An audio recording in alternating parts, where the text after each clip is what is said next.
जय बोलो देवादिदेव 1008 श्री भगवान महावीर स्वामी की जय जय जय। अहिंसा परमो धर्म की जय जय जय। परम पूज आचार्य गुरुवर श्री विद्यासागर जी महाराज की जय जय जय। बोलिए परम पूज्य 108 मुनिवर्षी प्रमाण सागर जी मुनिराज की जय जय जय। मुनिवर्षी सागर जी मुनिराज की जय जय जय। नमोस्तु गुरुदेव।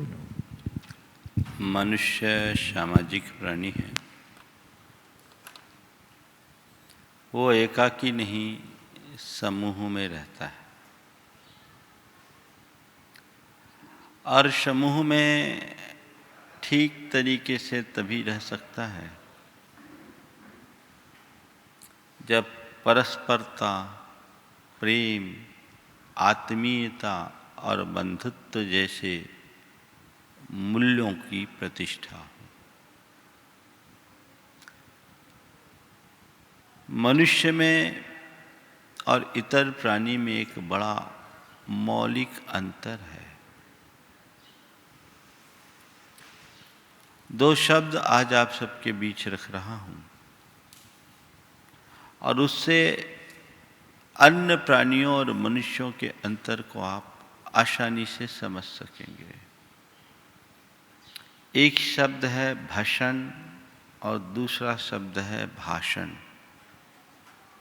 इसी तरह एक शब्द है समझ और दूसरा शब्द है समाज।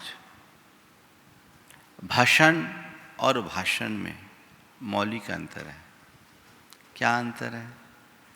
कुत्ते के भौंकने का नाम है भाषण। भाषण का मतलब है कुत्ता का भौंकना, और भाषण यानी मनुष्य के द्वारा बोलना, है ना। तो कुत्ता भौंकता है तो भाषण बोलते हैं, और मनुष्य बोलता है तो भाषण बन जाता है। अंतर क्या है? अंतर भावों का है। इसी तरह एक शब्द है समझ और दूसरा शब्द है समाज। पशुओं के झुंड को समझ कहते हैं। समझ यानी पशुओं का समूह, पशुओं का झुंड, और समाज मनुष्यों का समूह। पशुओं के झुंड में और मनुष्यों के समूह में बड़ा अंतर है। जहाँ संवेदना केवल स्वयं तक सीमित हो वो पशुता है, और जहाँ हमारी संवेदना अपने अतिरिक्त औरों के साथ भी जुड़े वो मनुष्यता है। मानव के समूह को समाज कहा गया है, और उस समाज की एक इकाई है परिवार। व्यक्ति, उसके परिवार, समाज तक आगे बढ़ते जाए तो एक व्यक्ति का अनेक व्यक्तियों के साथ संबंध जुड़ता है। ये संबंध यदि ठीक ठाक हो तो जीवन में आनंद है, और संबंध बिगड़ जाए तो हर पल द्वंद्व है। आज बात केवल आपके संबंधों की करनी है। संबंध मीन रिलेशन। आज आर है ना, है ना। आज क्या करना है? रिलेशन तो आपके बने हुए हैं, है कि नहीं है? इस संसार में एक भी प्राणी ऐसा मनुष्य नहीं है जिसका किसी से कोई रिलेशन नहीं है। रिलेशन तो है, पर उस रिलेशन में कितनी मिठास है ये आपको देखना है। मिठास है या खटास ये हमें देखना है।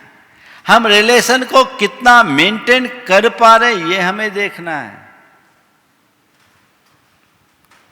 रिलेशन होना या रिलेशन बनाना और बात है, पर रिलेशन को ठीक तरीके से मेंटेन करना, निभाना और बात है। हमें देखना है हमारा रिलेशन किसके साथ कैसा है। सबसे पहला सवाल तो मैं आप लोगों से ये पूछना चाहता हूं, आप क्या चाहते हैं? आप अपना रिलेशन अच्छा रखना चाहते हैं या खराब? हाँ, सब बोलेंगे हम तो रिलेशन अच्छा रखना चाहते हैं। थोड़ा सा पलट कर देखो, लोगों से मेरा जो रिलेशन है उसमें अच्छा रिलेशन ज्यादा या खराब?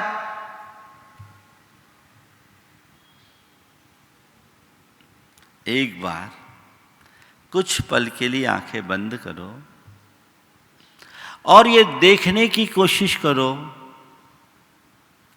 मेरा जिनसे संबंध हो, चाहे वो खून का रिश्ता हो या अन्य प्रकार का, उनके साथ मेरे सामने अभी अगर मैं याद करता हूं तो किनके नाम तेजी से उभरते हैं? जिनके साथ मेरे आत्मीयता भरे संबंध है वे, या जिनसे मेरे द्वेषपूर्ण संबंध हैं वे। आंखें बंद करो तो थोड़ा, सबसे पहले कौन याद आता है? जिससे प्रेम है वो या जिससे दुश्मनी है वो? हाँ, आ गया ना? हाँ, आ गया। एक बार एक ने भगवान की आराधना की, देवता प्रसन्न होकर आया। देवता ने पूछा, मांगो, क्या मांगते हो? तुम जो मांगो किसी 10 को मैं बराबर दूंगा। तुम किसी भी 10 का नाम बता दो, जो तुम्हें दूंगा वो उन 10 को मिलेगा। तुम किसी 10 का नाम बता दो, जो तुम्हें दूंगा वो उन 10 को भी मिलेगा। उसने 10 नाम गिनाए और कहा इन 10 को छोड़कर जिनको जो देना दे दो, इन 10 को मत देना। हम अंदर से कितने कमजोर हो गए। जीवन में उभरना चाहिए प्रेम, पनपता है द्वेष। आखिर क्यों? रिश्ते हैं पर रिश्तों में रस क्यों नहीं? संबंध है पर संबंधों का आनंद क्यों नहीं? कभी विचार किया? अपने अंतर मन को पलट करके देखने की आवश्यकता और अपेक्षा है। मेरे रिश्ते हैं, मैं रिश्ते को निभा रहा हूं या ढो रहा हूं, ये बात की बात है, पर उसका आनंद कहां? 4 बातें आज के संदर्भ में मैं आप सबसे कहूंगा। अपने रिश्ते को अच्छा बनाए रखने के लिए 4 बातों को अपनाना है और 4 बातों से बचना है। पहले अपनाने की बात कर लूं, बाद में समयानुसार बचने की बात कर लूंगा। 4 बातें हैं: समझ, समादर, समय और स्नेह। जिस परिवार के लोगों के मध्य ये 4 बातें होंगी, वो परिवार क्या, उनके हर रिश्ते में आनंद होगा। आप पहले देखो, चाहे वो आपके परिवार का रिश्ता हो, आपके अड़ोस पड़ोस का रिश्ता हो, गुरु शिष्य का रिश्ता हो, आप अपने मालिक हो तो आपके कर्मचारियों के साथ का रिश्ता हो। बात परिवार से शुरू करता हूं। परिवार के जितने सदस्य हैं, यदि लोगों के बीच एक दूसरे की समझ सही होगी तो रिश्ता पक्का होता है, मजबूत होता है। अंडरस्टैंडिंग कैसी है? अगर आपके मन में समझ होगी तो आप एक दूसरे की भावनाओं की कद्र करेंगे। आपका मन एक दूसरे के प्रति उदार होगा। आप समझते हैं, हर मनुष्य एक समान नहीं होता। सबकी अपनी अपनी योग्यता होती है, पर महत्व सबका बराबर होता है।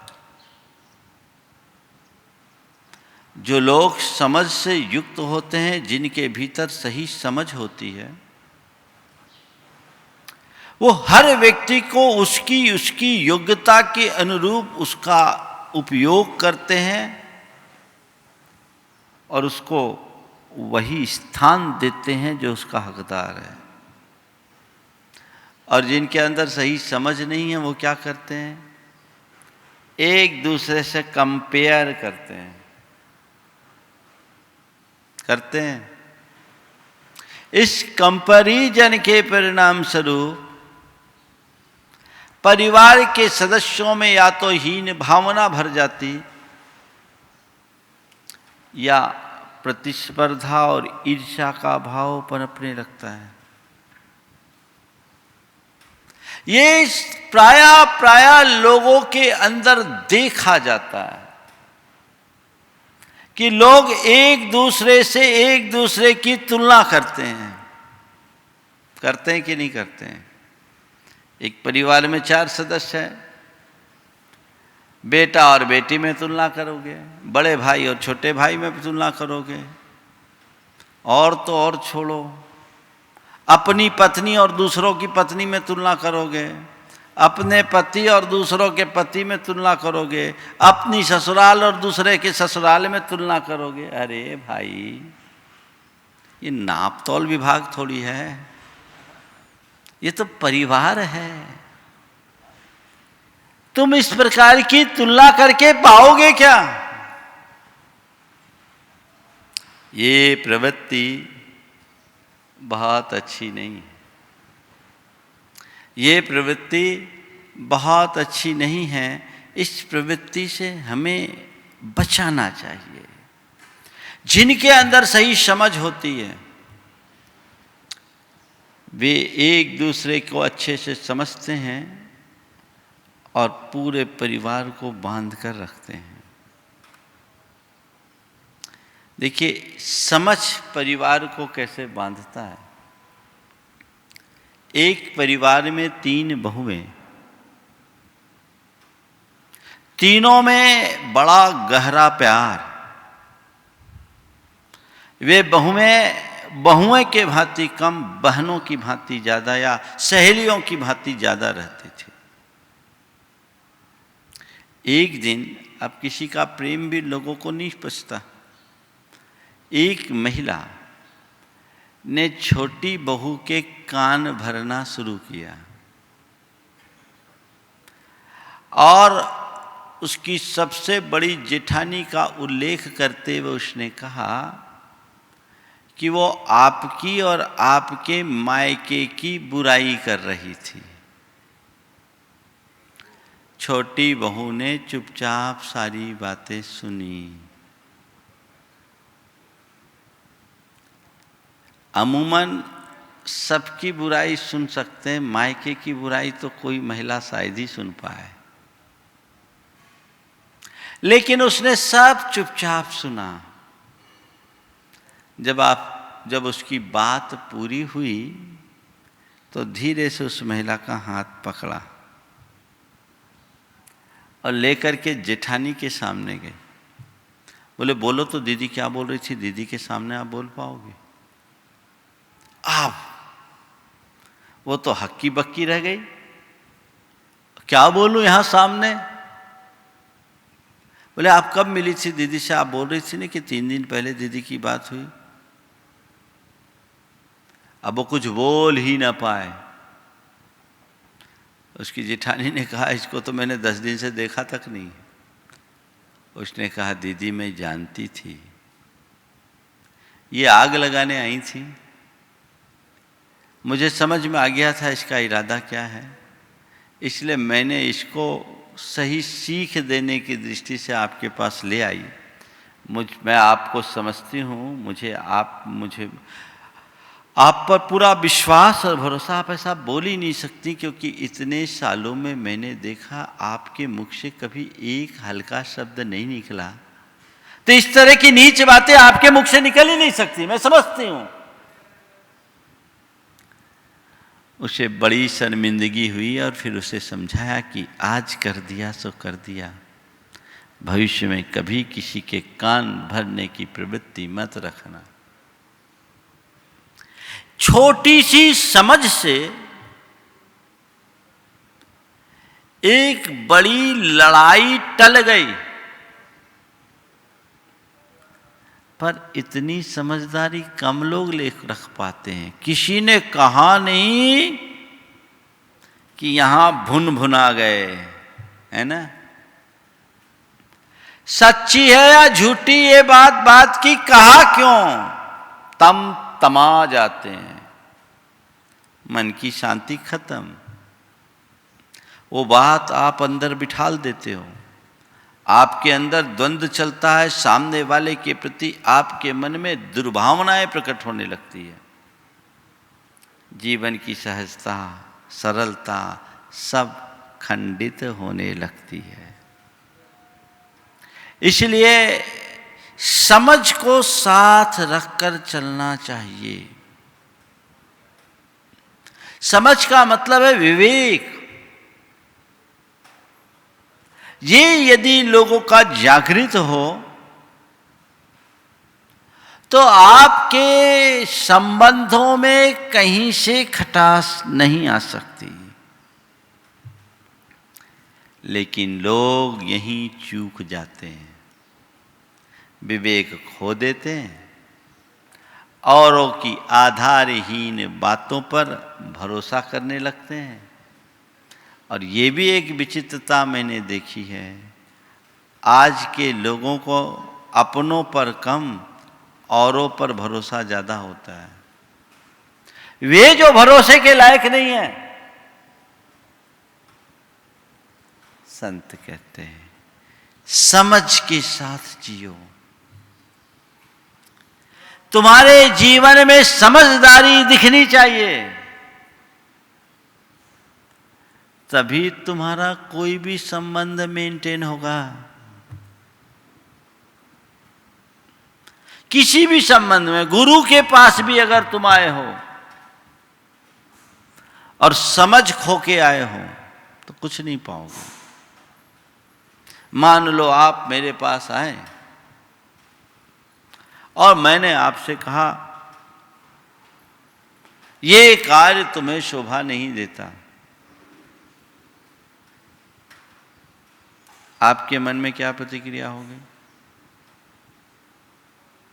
यदि आप मेरे आशय को सही समझोगे तो आप यही कहोगे कि महाराज जी ने मेरा कितना ख्याल रखा, मुझे मेरी बुराई से बचा लिया।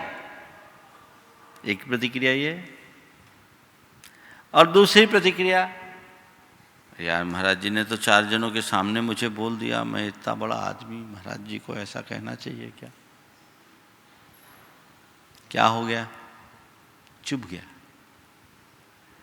अगर शब्द को पकड़ोगे तकलीफ होगी, शब्द के आशय को समझोगे खुशी होगी। तो घर परिवार में रहने वाले लोगों को समझ खुली रखनी चाहिए। समझदारी का परिचय पहली बात। दूसरी बात समादर, रिस्पेक्ट। बड़े छोटे सबको रिस्पेक्ट। छोटे बड़ों का बहुमान करे तो बड़े छोटों की भावनाओं की कद्र करे, उन्हें स्नेह दे, वात्सल्य दे, ये रिस्पेक्ट है। अगर एक दूसरे के प्रति आदर का भाव होता है तो सहज प्रेम पनपता है। और जहां आदर नहीं है वहां कुछ नहीं। मैं ऐसे अनेक परिवारों को जानता हूं जिनके प्रत्येक सदस्य एक दूसरों के साथ बड़े रिस्पेक्टफुली व्यवहार करते हैं। उनके मुख से निकलने वाला शब्द भी बड़ा आदरपूर्ण होता है। वे परस्पर में अक्सर अनुरोध की भाषा का प्रयोग करते हैं। वे अपने घर के नौकर और ड्राइवर को भी नौकर, सेवक जी और ड्राइवर जी जैसे शब्द का संबोधन देते हैं। और आजकल देखने में दूसरा रूप ये भी दिखता है कि घर में ही रहने वाला व्यक्ति हो और उसकी घर में ही कोई कद्र नहीं। एक व्यक्ति मेरे पास आया बड़ा दुखी मन से, डायनामिक पर्सनालिटी, समाज में बड़ा ऊंचा स्थान, व्यापार, कारोबार और परिवार को आगे बढ़ाने की सबसे महत्वपूर्ण भूमिका।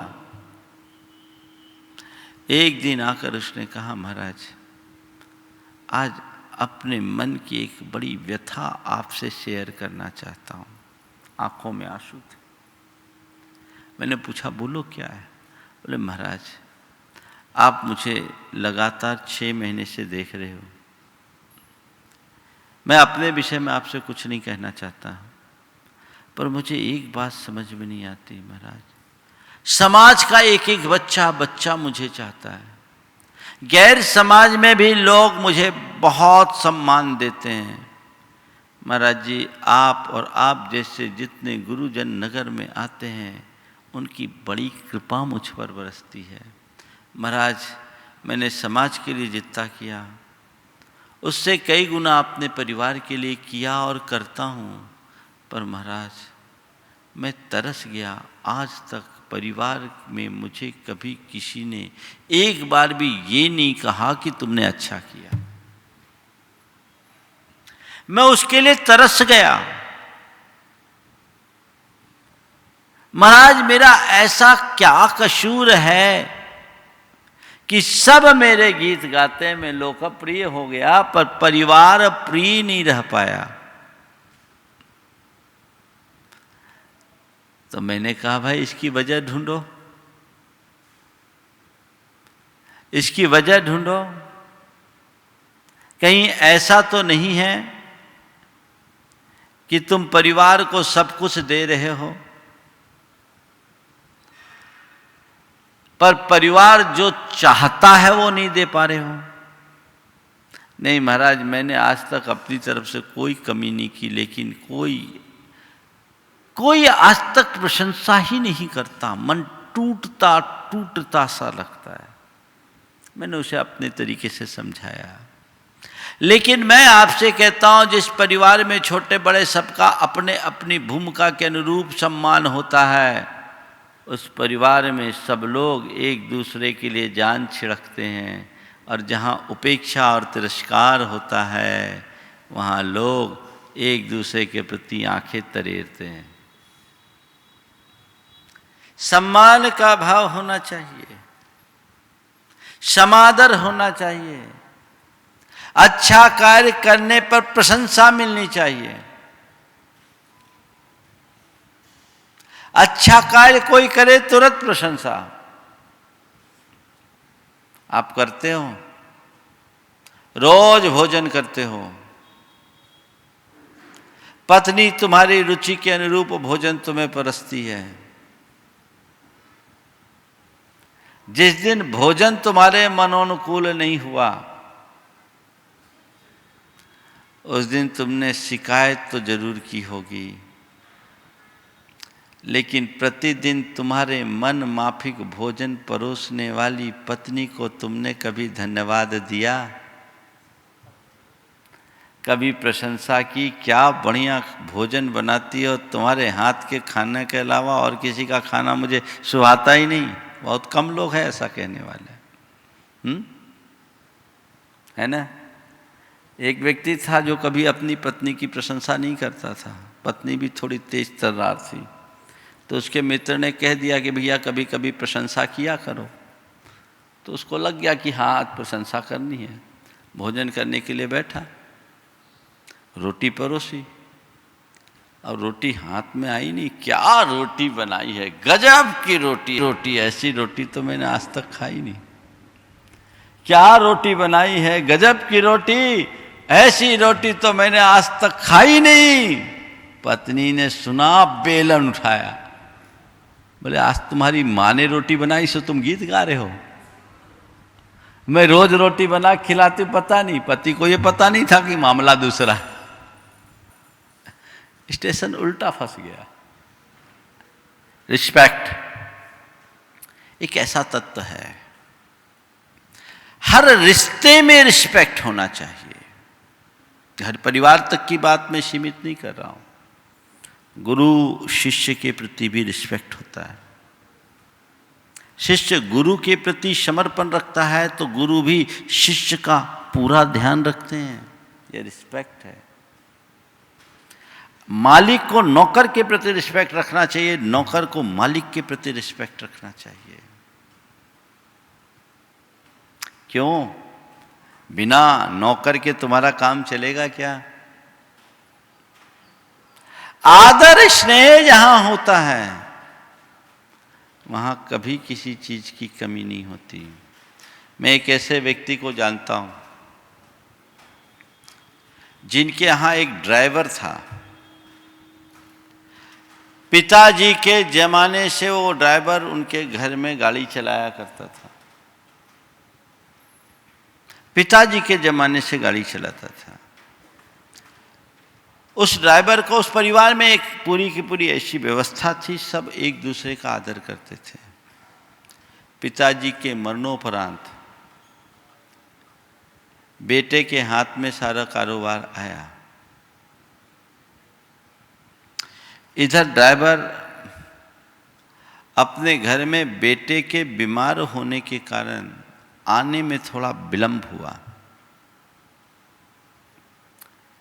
इस बीच मालिक गाड़ी में जाकर के बैठ गया ड्राइविंग सीट पर और कुल 2 मिनट का विलंब हुआ। 2 मिनट में पीछे से ड्राइवर आ गया। ड्राइवर ने तो सोचा कि आज तो मेरी नौकरी गई,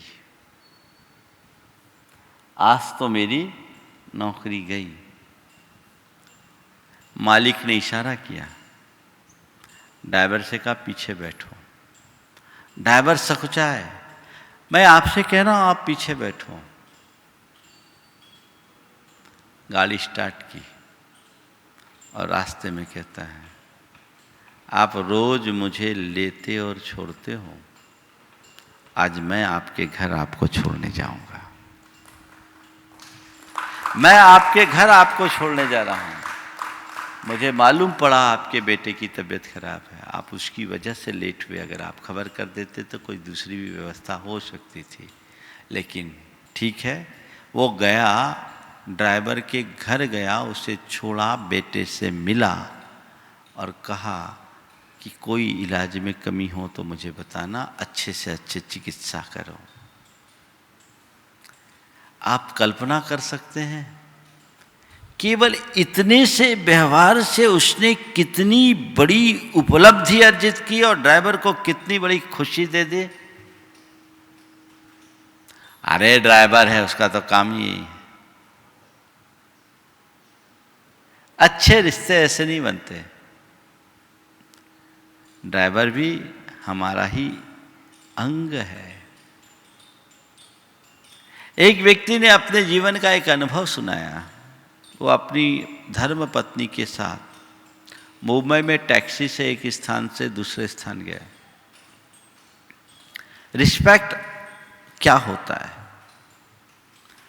टैक्सी से उतरने के बाद जो पेमेंट था वो पेमेंट किया और पति पत्नी दोनों ने उस ड्राइवर को धन्यवाद दिया। टैक्सी ड्राइवर ने धन्यवाद सुना तो बड़ा आश्चर्य हुआ, बोले आप इतने बड़े आदमी मुझे धन्यवाद क्यों दे रहे? बोले नहीं, मेरे 6 व्यक्तियों का परिवार है, उसकी पूरी जिम्मेदारी हम दोनों पर है। तुमने सकुशल हमें यहां पहुंचा दिया, हमारे प्राणों की रक्षा की, इसके लिए हम धन्यवाद देते हैं। ड्राइवर के आंखों से आंसू आने लगे। उसने कहा 25 वर्षों से लगातार टैक्सी चला रहा हूं, आज तक मुझे कभी किसी ने मेरे काम के लिए धन्यवाद नहीं दिया, और आपने मुझे धन्यवाद देकर ये एहसास भी कराया, मेरा काम केवल गाड़ी चलाना नहीं है, अपितु जिसे लेके जा रहा हूं उसके परिवार का ख्याल रखना भी है। उसने कहा कि आज मैं आपसे बड़ा प्रेरित हुआ, इंस्पायर्ड हुआ हूं। कभी कभी मैं शराब पी लेता था, आज से मैं शराब का परित्याग करता हूं। ये एक दृष्टिकोण, आदर, सबके प्रति आदर भाव होना चाहिए, बड़े छोटे सबकी। आदर भाव रखोगे तभी आप किसी के अंदर जगह बना पाओगे, अन्यथा नहीं। तीसरी बात है समय। क्या दो? परिवार के लिए समय, रिश्तों के लिए समय। आजकल सबसे ज्यादा कमी समय की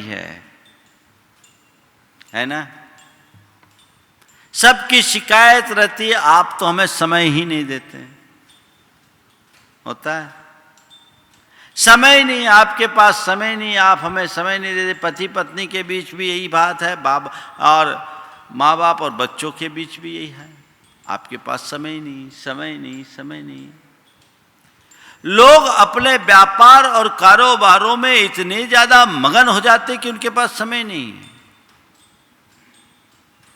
जबकि समय एक दूसरे के लिए देना सबसे ज्यादा जरूरी है। वो हमारी पहली प्राथमिकता होनी चाहिए। और आजकल तो क्या हो गया, ऐसे ही व्यस्तता है। घर आए, मोबाइल लेके बैठ गए, टीवी खोल के बैठ गए, सोशल मीडिया में उलझ गए, फेसबुक चलाने लगे, व्हाट्सएप चलाने लगे, इंस्टाग्राम में लग गए, ट्विटर में खो गए। क्या है ये? आजू बाजू में एक दूसरे के बैठे हैं,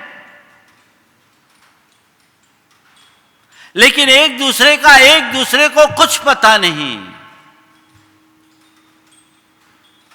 आपके पास समय कहां है? भोजन करते हुए पति ने पत्नी पर चिल्लाते हुए कहा, कैसी दाल बनाई है, न उसमें नमक का स्वाद है, न मिर्च का स्वाद है, एकदम फीका है। तुम दिन भर केवल मोबाइल में लगी रहती है, लगता है तुम आज दाल में नमक मिर्च वगैरह डालना भूल गई। दिन भर केवल मोबाइल में लगी रहती है, लगता आज तुम दाल में नमक मिर्च डालना भूल गई। पत्नी ने कहा, पहले अपनी मोबाइल छोड़ो, मैं देख रही हूं कब से तुम पानी में डुबोकर रोटी खा रहे हो।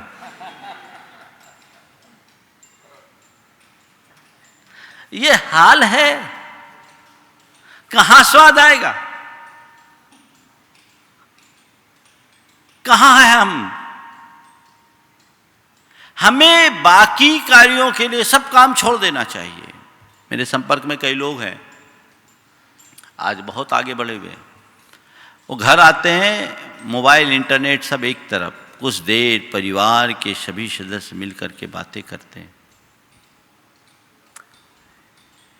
एक दूसरे की को प्रोत्साहित करते हैं, एक दूसरे की दिल की बात सुनते हैं, एक दूसरे से अपनी मन की बात शेयर करते हैं, साथ में खेलते हैं, साथ में खाते हैं। उसके बाद फिर अपना अपना। एक व्यक्ति तो है कि हमारे यहाँ रात में इंटरनेट चलता ही नहीं, कुछ नहीं। और उन्होंने बताया जो करना है, हमारा जो ड्राइंग रूम है उसमें करो, कॉमन करो, कमरे में छुप कर मत करो। तुम्हें जितना इंटरनेट का यूज करना है सबके बीच करो, लेकिन एक लिमिट में। इससे क्या हो रहा है? हमारे सारे रिश्तों का रस सूखने लगा है। हो रहा है कि नहीं? एक दूसरे को एक दूसरे का कोई अता पता नहीं।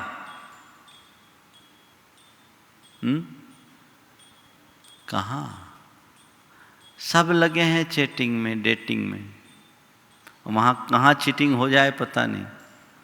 क्या दशा है। मैं अजमेर में था, एक 13-14 साल की बच्ची अपने परिवार के साथ आई और वहाँ समाज के एक प्रमुख थे। दोनों की नज़र एक दूसरे से मिली तो प्रतिक्रिया देखकर ऐसा लगा जैसे ये लोग एक दूसरे से बड़े परिचित हैं। जो समाज के प्रमुख थे वो करीब 65-70 साल के थे। मैंने उनसे उनकी तरफ रुक करके पूछा, ये बच्ची कौन है? आप लोग हंसोगे। जो थे उनसे मैंने पूछा, ये बच्ची कौन है? तो उसने कहा, ये मेरी फेसबुक फ्रेंड है। 70 साल का बुढ़ा, 14 साल की बिटिया। क्या है ये? इसका परिणाम क्या होगा, कभी आपने सोचा? ये अत्यंत भयावह है। इन सब से अपने आप को बचा करके निकलना चाहिए। तो समय सबसे बड़ी जरूरत है। बच्चों के लिए, परिवार के लिए, सबके लिए आपके पास समय होना चाहिए। वो मेरी पहली प्राथमिकता होनी चाहिए। बाकी बातें बाद में। और चौथी बात, स्नेह, एक दूसरे के मध्य प्रेम। इतना गहरा अफेक्शन होना चाहिए कि लोग एक दूसरे के प्रति जान छिड़कने को राजी हो। अभी जान छिड़कने वाले कम, जान लेने वाले ज़्यादा। एक ने एक बार पूछा कि विवाह के बाद स्त्री पुरुषों में क्या अंतर आता है? विवाह के बाद स्त्री पुरुषों में क्या अंतर आता है? तो कहा कि विवाह के बाद स्त्री अपना परिवार, माँ बाप और मायके को छोड़कर आती है। विवाह के बाद स्त्री अपना परिवार, माँ बाप और मायके को छोड़कर आती है और पुरुष के घर में सुख, चैन और शांति खो जाती है। आखिर ये क्या है? ये सब क्यों जा रहा है? क्यों खो रहा है? क्योंकि परस्पर में प्रेम संबंधों का अभाव होता जा रहा है। वो अंदर का प्रेम, स्नेह होना चाहिए। अगर आपके मन में किसी के प्रति स्नेह होगा तो आपका व्यवहार ही अलग होगा। लेकिन आजकल देखते हैं कि लोगों के मन में स्नेह कम दिखता है। स्नेह होगा तो आप सामने वाले की गलतियों को नजरअंदाज करोगे, और अगर द्वेष होगा तो 24 घंटे गलती ही दिखेगी। होगा? प्रेम है, लड़ाई भी हो सकती है, होने दीजिए, हर किसी में होती है, लेकिन अपने प्रेम को टिकाए रखना चाहते हो तो दूसरों की गलती देखना बंद करो और अपनी गलतियों को स्वीकार करने में रंच मात संकोच मत करो। क्या बताया? सामने वाले की गलती देखना बंद करो और अपनी गलती को एक्सेप्ट करने में एक पल का विलंब मत करो। ध्यान रखना, जिसके प्रति प्रेम होता है उसकी गलती हमें दिखती नहीं, और जिसके प्रति द्वेष होता है उसकी अच्छाई कभी दिखती नहीं। तुम्हें चाहिए अपनी आदत में बदलाव लाओ। अगर किसी की तुम्हारे द्वारा कोई गलती हो, तुरंत एक्सेप्ट करो और सॉरी कहो, मामला वहीं खत्म हो जाएगा। और दूसरों की गलती देखो मत। लेकिन क्या करें, दूसरों की गलतियां देखते हैं। पत्नी किसी भी बात पर गुस्सा होती तो बार बार बीच बीच में कहती जीएसटी जीएसटी जीएसटी। आजकल तो जीएसटी बहुत चल रहा है, तो जब भी पत्नी को गुस्सा आए, पति से कुछ कहे जीएसटी जीएसटी जीएसटी। पति ने पूछा हद हो गई है, जीएसटी क्या है? बोले गलती सिर्फ तुम्हारी है। जीएसटी, गलती सिर्फ तुम्हारी है। समझ गए ना? ये भी एक जीएसटी है। ऐसी जीएसटी हर घर में चलती है और वो सिरदर्द बनती है। गलती सिर्फ तुम्हारी है, ये आरोप है। प्रेम नहीं टिकेगा। मुझे सामने वाले की गलती देखना ही नहीं और अपनी गलती को स्वीकार करने में संकोच करना ही नहीं। कर सकते हैं? अरे महाराज, अपनी गलती कैसे एक्सेप्ट करें, सामने वाले की गलती को कैसे भूल जाएं? तो लड़ो, मरो। जीवन का सच्चा रस तो इसी में है। मैं आपसे एक बात पूछता हूं, आपने कोई गलती की और सामने वाले ने उस गलती को नजरअंदाज किया, उसके प्रति तब आपका रुख, और आपने कोई गलती नहीं की और किसी ने आपके ऊपर गलत दोषारोपण कर दिया, तब आपका रुख, कौन सा रुख अच्छा होता है? पहले वाले पर कि बाद वाले पर? गलतियों को नजरअंदाज करने वालों के प्रति तुम्हारा झुकाव बढ़ता है कि गलत दोषारोपण करने वालों पर? क्या हो गया? गलतियों को नजरअंदाज करने वाला। इसी प्रकार दूसरा, एक व्यक्ति गलती कर रहा है और ऊपर से अकड़ रहा है, दूसरा व्यक्ति गलती कर रहा है और तुरंत स्वीकार करके क्षमा मांग रहा है। किसको मानोगे अच्छा, पहले वाले को कि बाद वाले को? अब देख लो तो जैसा तुम हो वैसे ही सब है, तुम्हारा स्थान कहाँ है? गलती करके स्वीकार करने वाले, क्षमा मांगने वालों में, या अपनी गलती को दूसरों पर आरोपित करने वालों में? दूसरों की गलती को नजरअंदाज करने वालों में, या दूसरों के ऊपर गलत दोषारोपण करने वालों में? कहाँ हैं हम? देखना चाहिए। देखो, प्रेम पूर्ण दृष्टि का परिणाम क्या होता है? पति पत्नी दोनों बैठे थे। पत्नी ने पति के आगे 2 डायरियां रखी। क्या ये एक डायरी आप रखो, एक डायरी मैं रखता हूं। नया साल चालू होने वाला है, आपकी गलतियों को मैं इस डायरी में लिखूंगी और मेरी सारी गलतियों को आप अपनी डायरी में लिखना।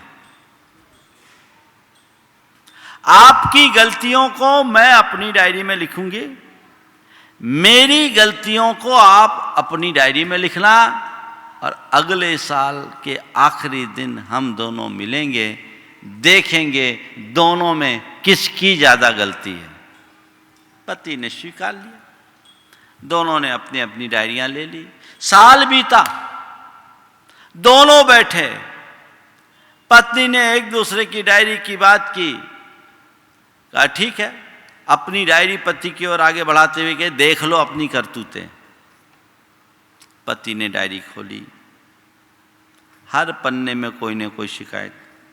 आज आप दूध समय पर नहीं लाए, बाजार से सब्जी समय पर नहीं आई, आपने हमारे कपड़ों का ध्यान नहीं रखा, बच्चों को स्कूल समय पर नहीं ले जा सके, बच्चों की फीस नहीं भर पाए, घर का सामान नहीं आ पाया, हमें घूमने नहीं ले जा पाए।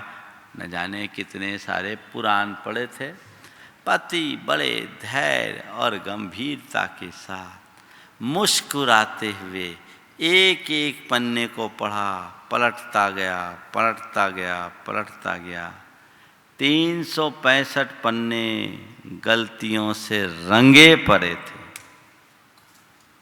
अब बारी पति की डायरी की थी। पति ने अपनी डायरी पत्नी की तरफ रखा,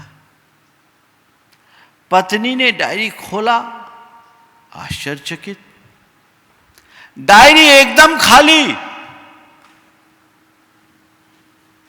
कोरी की कोरी, एक एक पन्ना पलट रही है, पूरी की पूरी डायरी खाली। उसे बड़ा आश्चर्य, जब पूरे पन्ने पलट गए, 31 दिसंबर के पन्ने पर पहुंचे तो उसमें एक वाक्य भर लिखा था,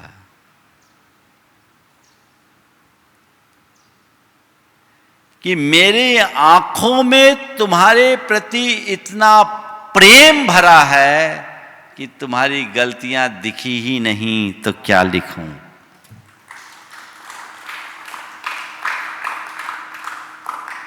मेरे आंखों में तुम्हारे प्रति इतना प्रेम भरा है कि तुम्हारी गलतियां दिखी नहीं तो क्या लिखूं।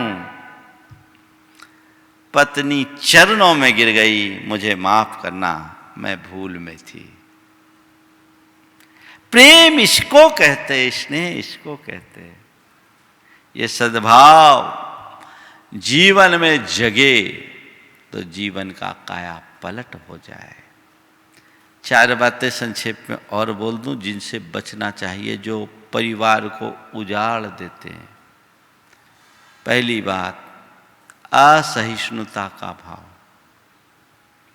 असहनशील होना, एक दूसरे के प्रति अनुदार हो जाना, किसी की प्रगति को न देख पाना, उनकी प्रशंसा को न सह पाना, किसी की छोटी मोटी गलतियों को पछाने में असमर्थ हो जाना, ये परिवार को उजाड़ देने वाला काम है।